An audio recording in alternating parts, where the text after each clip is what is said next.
Hello, everyone that's changing for student pages. Hope you're all doing very well once again. Today we are here with Tom Did It. How you doing? Good, brother. How are you? I'm very, very good, Tom. So, breakout in the music industry, obviously very exciting time for yourself with a lot releasing. To get started, just give us a bit of background as to like what got you started in music and what made you go this direction. You know what it was? I feel like any creative at school, I didn't enjoy exams. I didn't enjoy kind of school as such. So I was just looking for every way to kind of do practical work. So for my GCSEs, I picked drama, music, and I did computing as well because it was on the computer. I was good at computers. And I feel like it just started from there. It was my GCSE music teacher who kind of put the knife in my back to kind of pick music and kind of pursue it because he thought I was quite talented. I was making beats at that point, so I'd never sung. I was a really bad singer, like in the car and in the shower. I was never really a singer, so I was just making beats. I got a laptop to revise for my GCSEs. I did no revision. I just used it to make beats and kind of start my career. So yeah, it stemmed from there, and then I went college, and I feel like it was those two spaces that kind of pushed me to kind of pursue music. Definitely at college, the first time I kind of ever met another person who wanted to do the same thing as me. Because at school there was no musicians, there was no creatives. Everyone was just kind of get good GCSEs, get good A levels, go to uni. You know what I mean? So I feel like I kind of went a different way than everyone else, which was difficult and a blessing at the same time. So yeah. I'm gonna say it makes you stick out more than, doesn't it? And yeah, I think it's good to hear that you actually had that experience in school because I think a lot of people have to pursue this stuff outside of education because they don't get the exposure to it and don't really get encouraged in No, school. So yeah. it's nice to hear a different perspective on that, really, because as I say, it's usually you don't often get that, I suppose. No, I mean, I went to a state school that had, public funding and government funding for music and stuff like that. And it had a music studio. And I feel like I was the only person who took advantage of that kind of thing. I feel like everyone thought it was kind of a bit wet or a bit like not cool to do that. Yeah. It was every lunchtime by myself. You can ask anyone at school, they're all kicking ball on the field or playing basketball or chasing after girls, whatever the hell you do in school, man. But I was every lunch in the studio making beats, offering to work on older students' music, offering to work on my teacher's music, just trying to do anything I could to kind of get better. And I felt like I just enjoyed my own company as well. I didn't really like the people at school, but I liked kind of a few subjects. I did quite enjoy it, yeah. No, that's cool. So, I mean, for your debut mixtape, then did it? What would you say about that mixtape developed you as an artist, and what was the inspiration behind it? So I started it all when I kind of had my foot in the industry. So I kind of started it as soon as I signed my deal, like 2 and a bit years ago now. And it's just been 2 years of kind of developing, getting to know the ins and outs of the music industry, the kind of rap scene in the London and the UK. And yeah, it's kind of just been a whole learning curve and kind of I just wanted the mixtape to hone in on how different my story was to everyone else's. Like I'm doing this from outside of London, you know what I mean? I'm by myself. It's all self-mixed, self-produced kind of. I go through and do all of that. So I just wanted to, it's why it's called Did It. You know what I mean? Tom did it. It's kind of, it's a manifestation thing. It's You always did do it, or you're doing it. exactly. So maybe, yeah, I was going to call it Doing It, but it's not. It wasn't as cool. So I kept it as Did It. But yeah, so it's just about me kind of honing in by myself in this barn. There's elements of like love songs in there about being a kid and in your 20s in the UK and stuff like that. And there's some wicked collaborations on there with the producers as well as the artists. Producer I've worked with, I've got a close relationship with on there. And we went back and forth on beat ideas and different things musically. I like to be quite hands-on slash annoying, I feel like in their eyes as well, which is okay. I feel like Yeah. as long as we come out with the right product, I feel like it doesn't matter how you get there. So yeah, sometimes I can be a bit hands-on, but people are getting used to it. And also I care about my art. I care about my music. So yeah, it's a lot of collaboration. That's kind of what I learned to do because coming out of here, this is where I started making music in this room in the middle of nowhere in just outside Luton. So to come from this, having no one to work with, to be able to kind of have the whole music scene at my fingertips and be able to kind of pick up the phone and call these, people who produce for Central C and people who produce for D Block and stuff like that. It's a blessing. So I've kind of taken full advantage of that. And I'm really just pulling out all the big guns on this tape for sure. No, that's surreal. Yeah, to work with people who have like had such huge names behind them, it's like that's got to be so sick. Like you say, especially given like what your story's been and like how you started out, it's kind of like wow, yeah, like you said, Tom did it. It's like that's That's what it, I'm man. hearing.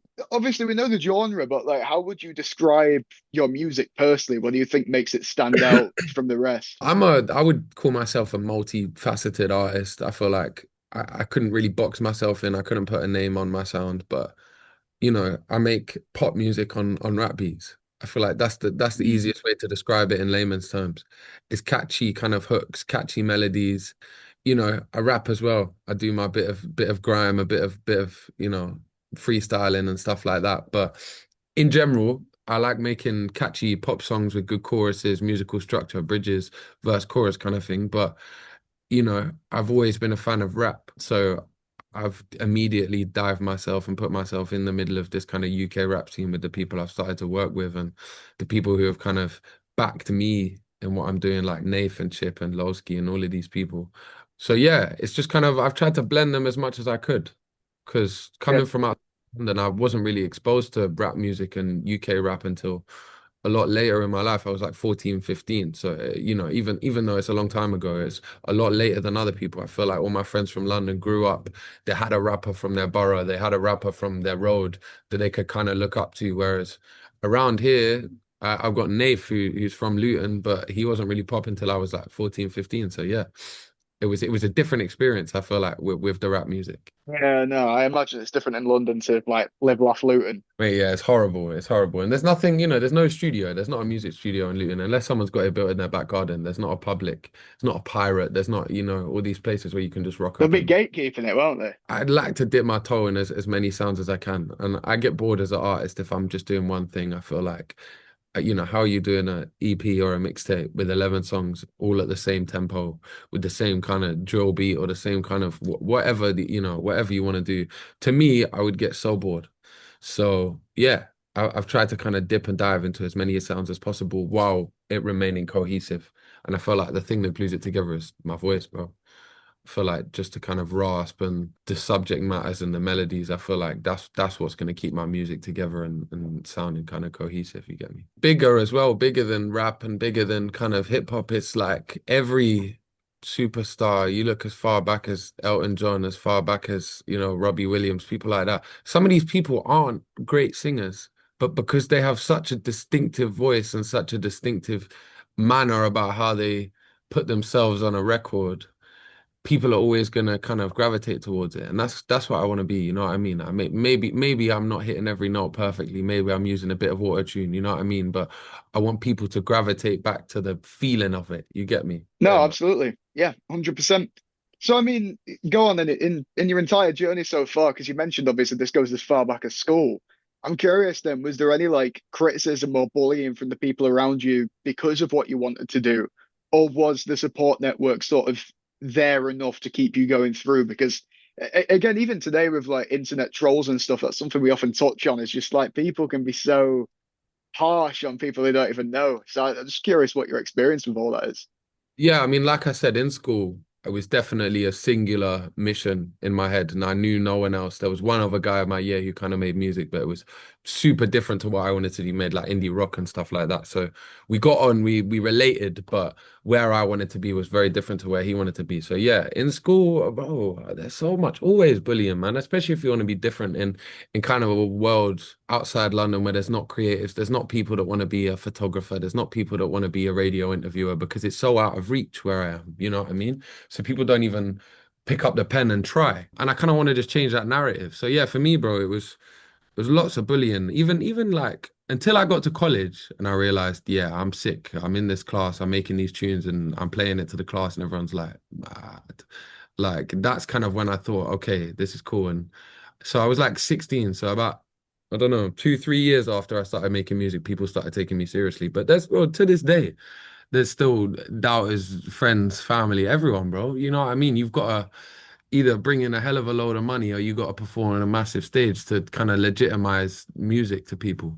So yeah, it's I wouldn't say it's not bullying, it's more so legitimizing it to people and kind of being like, cool, you do a 9 to 5 and you earn good money and you get a monthly wage, but I'm doing something very different. But at the end of the day, it's the same thing. It pays the bills and you get me. No, no, I absolutely do. Yeah, it's like because again, I think that's so relatable in so many industries and stuff as well. And that like unless you can sort of, it's almost like you need to back up what you're doing with some sort of evidence that it's worth the time instead of just being able to say I've got a passion for it and that's why I do it. Yeah. I think it's really interesting that these days people need sort of that.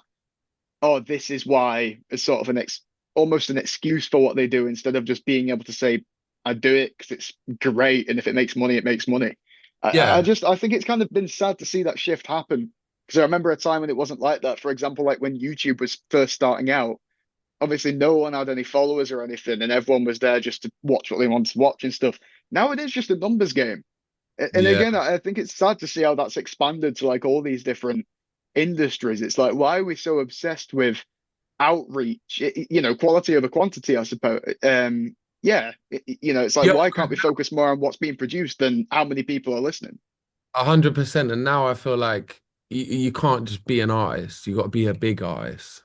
Like there are so many, it's so easy to be called famous nowadays. It is so saturated. There is so many little pockets of music, even in the UK, let alone in the world. So, to be able to be credible, you got to be at the top of kind of one of these pools of music or competing with the big guys. And sadly today that's seen in numbers. So I'm working on it, and we're gonna get there because you got to play the game sometimes. And as much as I despise putting the camera up and filming myself on TikTok every day, it's a business. You get me? Yeah. It's a business. Hmm. You got to make sacrifices, and it's going to be worth it in the long run. And that's also what I'd say to other artists. It's like you can look at it as like I love doing it and I want to do it, but at some point, something's got to change in your heads when you realize this isn't a hobby anymore. Like this is what I want to do. I've got nothing to fall back on, and we've got to play the game here, and it's got to work because it's not, for me especially, there's not a plan B. So, I know if this doesn't work, that's it. So it's gonna work. Yeah.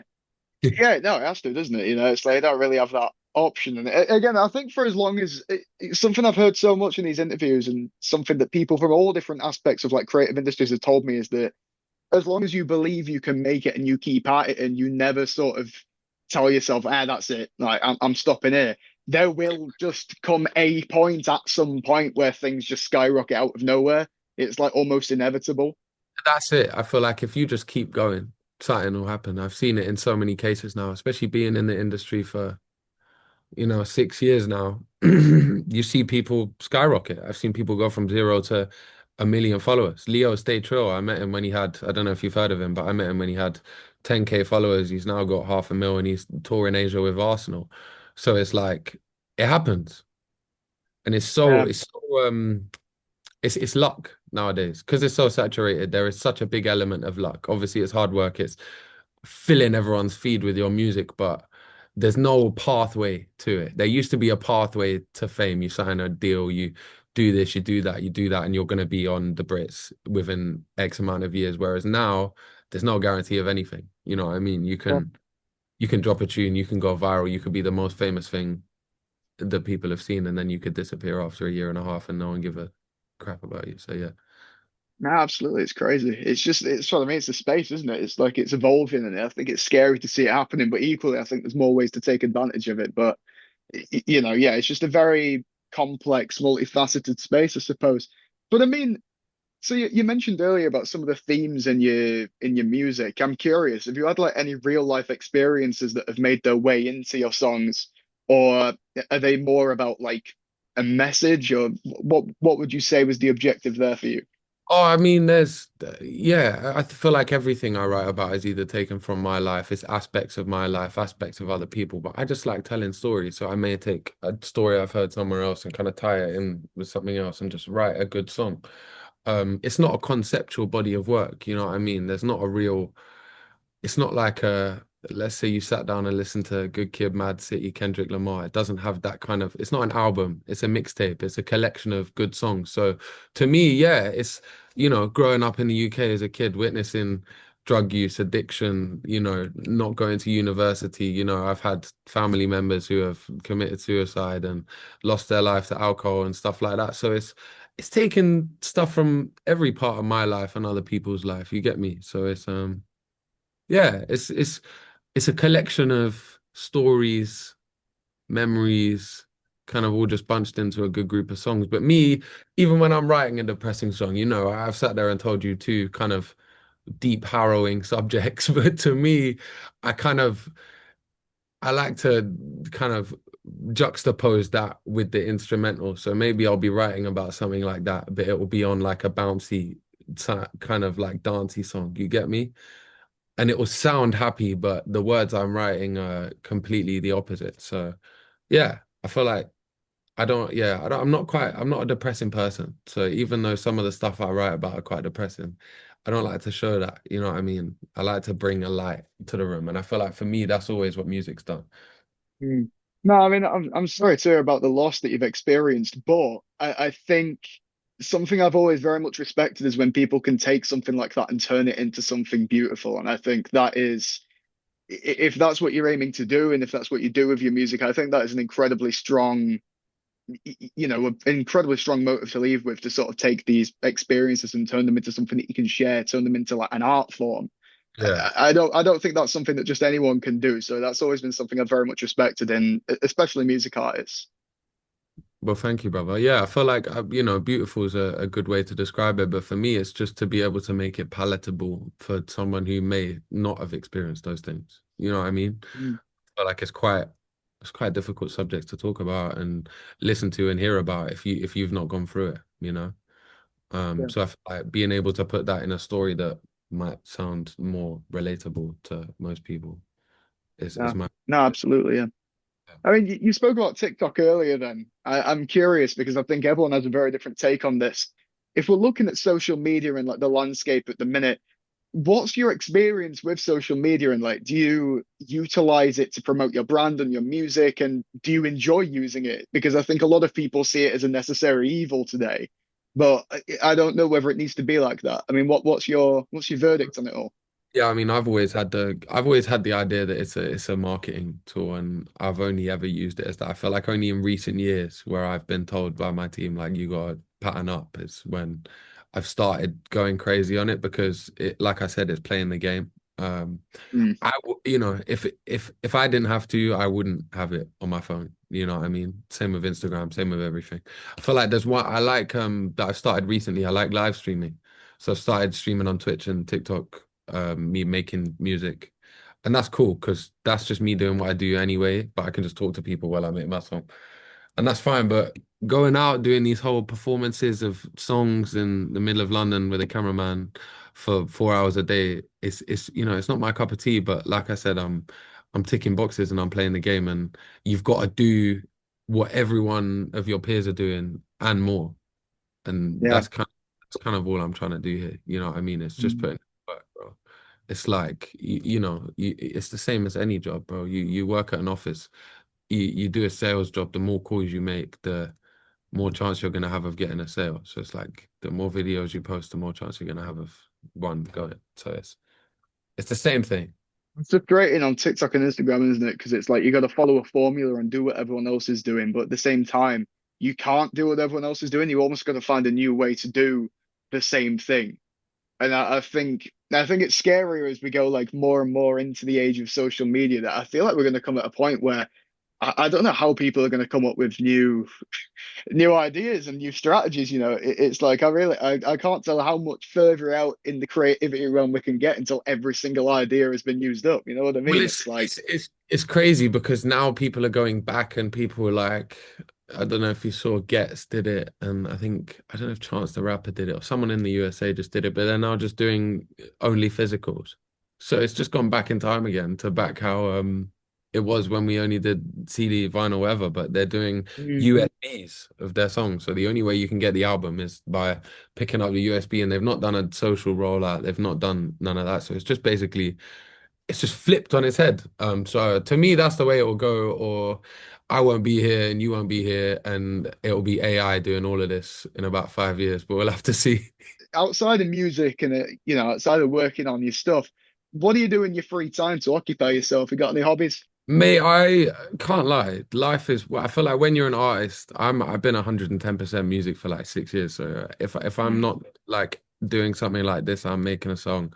I link my mates, they'll come up here. This is a nice chill spot in the studio. So like all of my boys from home where I live, none of them are really in the creative industry. So to me, it's nice to just kind of have a chill sesh, have a smoke, and kind of not speak about music and not do anything music. So yeah, I go watch the Arsenal. I got a season ticket at the Arsenal. So I'm a big football man. But bro, like I feel like for me, life is definitely music until I'm filthy rich and drop 3 albums, then we'll focus on having fun and hobbies and stuff like that. You get me? No, no, totally. Like that's what I mean. It's like once you dedicate yourself to something, it's hard to switch off from it. I mean, it's good that you can, and it's good that you can take time off. But no, absolutely, it's like when you got something that you're good at and something that you enjoy as well, and something that can be a career. When it's all those things, yeah, it's going to take over your life inevitably, isn't it? It's like what else? You can't do anything against that, and you probably wouldn't want to. Exactly, and I don't, man. I feel like I was very lucky to find what I wanted to do early on, and I had the backing from my family to kind of do it and stay at home and be able to do it instead of going to university. And eventually, it kind of became lucrative, and I've started making money from it. So it's good. I feel like I just need Yeah, you just no. need the time, and given the time to kind of settle into what you're doing, and yeah. It's wicked, but I don't, bro. I don't have enough hobbies. I should start thinking about a life outside of music, but not yet. Oh yeah, I was gonna say it's like maybe yeah, no, sink your teeth in a little further, maybe I don't know. But I Yeah. mean, so what advice have you got for people of similar age to yourself, or maybe like students that want to go into the music industry? Obviously, there's no key to it, and there's no one way to get in. But like from your experiences, what would you suggest? Yeah, I mean, yeah, there used to be a step-by-step path on how to do it, but I feel like nowadays, in my experience, is be wherever you can be within music and see as many people as you can and meet as many people as you can because your phone book is the most powerful thing in the music industry. As much as I hate to admit it, I'd love to say it's about the talent. It's about, that's about 5% of what we're doing here. I feel like that. And you need that 5%. Don't get me wrong. That 5% is the most important 5%. But yeah, it's contacts. It's be wherever you can be surrounded by it.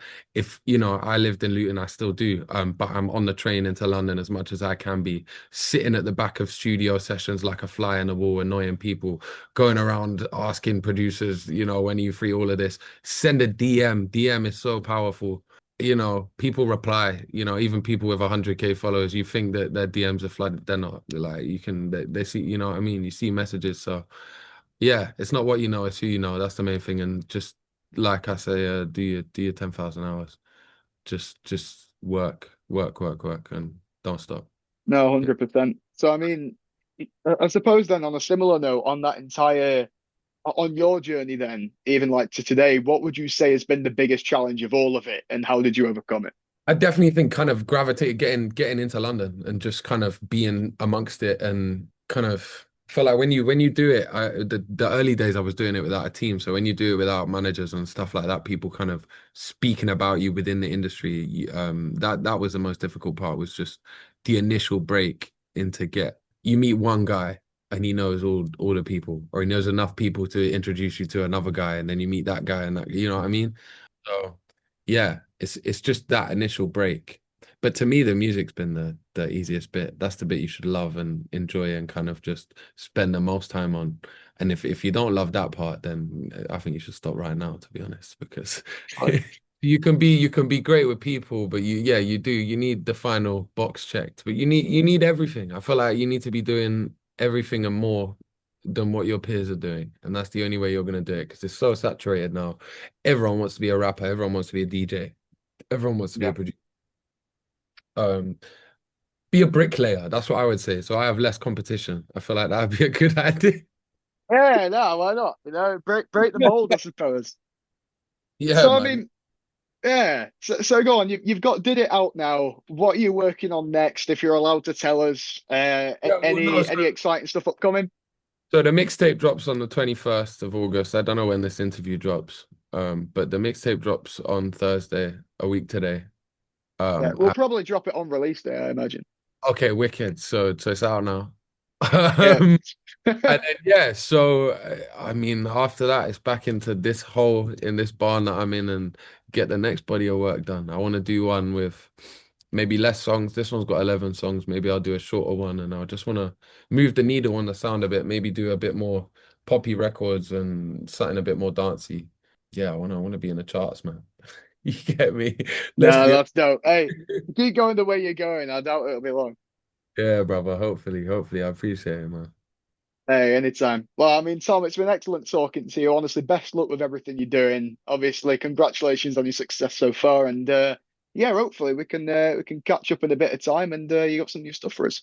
A pleasure, mate. Yeah, we will do. Thank you, Jade, and I Excellent appreciate stuff.